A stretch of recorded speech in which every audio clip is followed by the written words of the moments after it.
Dumbi Fakoli, bonsoir. Bonsoir. Alors, vous êtes auteur, conférencier. Alors, vous êtes en Guadeloupe pour animer une série de conférences avec Pierre Nilon, bien sûr, des conférences au Moule à Saint-Claude et à Pointe-à-Pitre. Vos ouvrages portent sur les racines nègres du christianisme et de l'islam. On connaît Bibal, le prophète, notamment. Alors, vos écrits ont pour ambition de jeter, je cite, une nouvelle lumière sur l'histoire générale de l'humanité et celle des peuples noirs. Alors, quelles sont les révélations qu'on peut nous faire dans ce cadre? De même, la pleine lune impose son évidence quand elle brille, éclaire le monde. De même, les preuves que nous donnons dans les livres que nous avons écrits, Pierre Nilon et moi-même, sont d'une évidence telle que personne ne peut les contester à l'heure actuelle. Et nous avons toujours lancé le défi, celui qui les conteste peut venir autour d'une table ronde. Lors des conférences à venir, nous invitons également ceux qui pensent le contraire à venir débattre avec nous. Alors, les évidences, c'est, vous savez... Alors, rapidement, allez-y. Voilà, rapidement. L'homme noir et la femme noire, maintenant scientifiquement même reconnu, sont les ancêtres de l'humanité. Donc ça veut dire qu'ils sont les premiers à avoir découvert et pratiqué tous les sentiers de l'immense activité humaine. Ils sont les premiers à avoir découvert la construction, l'enfantement, la chasse, l'agriculture, à organiser socialement leur espace. Donc ils sont les premiers à s'être interrogés sur l'existence de Dieu. Ils sont donc les premiers découvreurs de Dieu. À partir de ce moment-là, tous les peuples qui sont venus par la suite ont copié sur eux.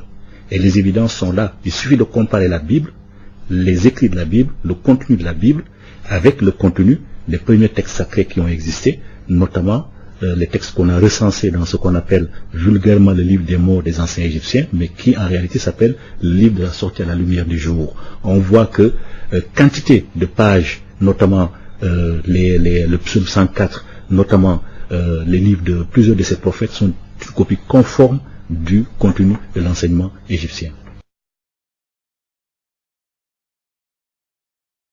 Ce n'est pas un combat d'arrière-garde parce qu'à l'heure actuelle, on peut dire que le peuple noir s'est libéré historiquement parce qu'il a sa conscience historique. S'est libéré également culturellement parce qu'il a une conscience culturelle.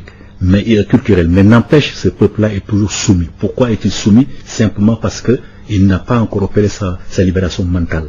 Et pour opérer sa libération mentale, il faut qu'il se réapproprie sa spiritualité. C'est la spiritualité qui est au centre du débat. Si le peuple noir ne s'approprie pas sa spiritualité, s'il ne se réconcilie pas avec ses ancêtres, s'il n'arrête pas de tourner le dos à ses ancêtres pour aller se prosterner devant les ancêtres des autres, le peuple noir restera toujours dans la situation où il se trouve. Donc notre but, c'est maintenant d'amener ce peuple noir-là à honorer ses ancêtres au lieu d'aller honorer les ancêtres des autres. Parce que le combat, il ne se passe pas seulement ici, il est aussi de l'autre côté. Alors justement, quelle est la finalité de ce combat? La finalité de ce combat, c'est tout simplement obtenir de nos ancêtres le même appui que les autres obtiennent de leurs ancêtres. Parce que quand ils crient leurs ancêtres, ils déblaient l'autoroute fluidique qui les dit à leurs ancêtres. Ils ont donc l'aide spirituelle que leurs ancêtres souhaitent leur apporter. Nous, nos ancêtres, attendent aussi que nous nous tournions vers eux pour qu'ils puissent nous aider à mieux asseoir notre avenir dans ce monde terrestre. Donc nous ne pouvons pas continuer de nous tourner le dos. Et la situation de l'homme noir à l'heure actuelle s'explique essentiellement par la rupture